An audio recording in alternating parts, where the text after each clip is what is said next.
ജനഹാകാലം ആറാം ചൊവ്വ. ഒന്നാം വായന അപ്പോസ്തല പ്രവർത്തനങ്ങളിൽ നിന്ന്.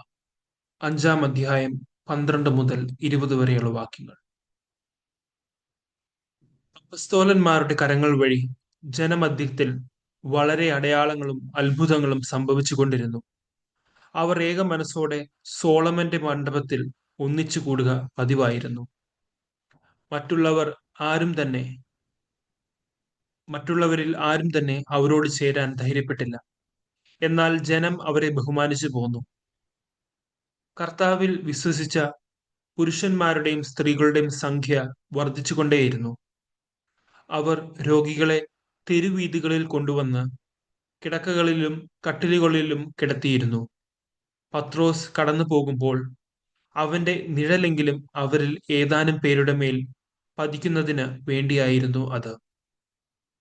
അശുദ്ധാത്മാക്കൾ ബാധിച്ചിരുന്നവരെയും രോഗികളെയും വഹിച്ചുകൊണ്ട് ജനം ജെറുസലേമിന് ചുറ്റുമുള്ള പട്ടണങ്ങളിൽ നിന്ന് വന്നിരുന്നു.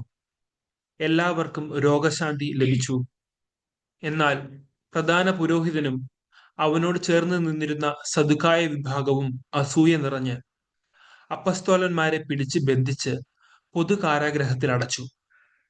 രാത്രി കർത്താവിന്റെ ദൂതൻ കാരാഗ്രഹവാതിലുകൾ തുറന്ന് അവരെ പുറത്തു കൊണ്ടുവന്ന് അവരോട് പറഞ്ഞു, നിങ്ങൾ ദേവാലയത്തിൽ ചെന്ന് എല്ലാ ജനങ്ങളോടും നവജീവന്റെ ഈ വചനം പ്രസംഗിക്കുവിൻ.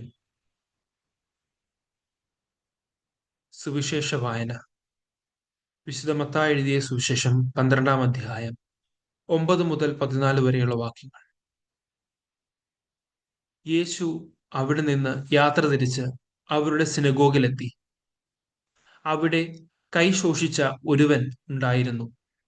യേശുവിൽ കുറ്റം ആരോപിക്കണമെന്ന ഉദ്ദേശത്തോടെ അവർ അവനോട് ചോദിച്ചു, സാബത്തിൽ രോഗശാന്തി നൽകുന്നത് അനുവദനീയമാണോ?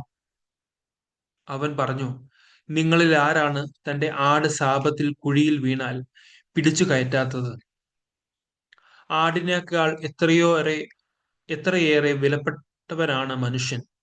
അതിനാൽ സാബത്തിൽ നന്മ ചെയ്യുക അനുവദനീയമാണ്. അനന്തരം അവൻ ആ മനുഷ്യനോട് പറഞ്ഞു, കൈ നീട്ടുക. അവൻ കൈ നീട്ടി. ഉടനെ അത് സുഖം പ്രാപിച്ച് മറ്റേ കൈ പോലെയായി. ഫരീസേയർ അവിടെ നിന്ന് പോയി അവനെ നശിപ്പിക്കേണ്ടതെങ്ങനെയെന്ന് ആലോചന നടത്തി. നമ്മുടെ കർത്താവായ മിശിഹായിക്ക് സ്തുതി.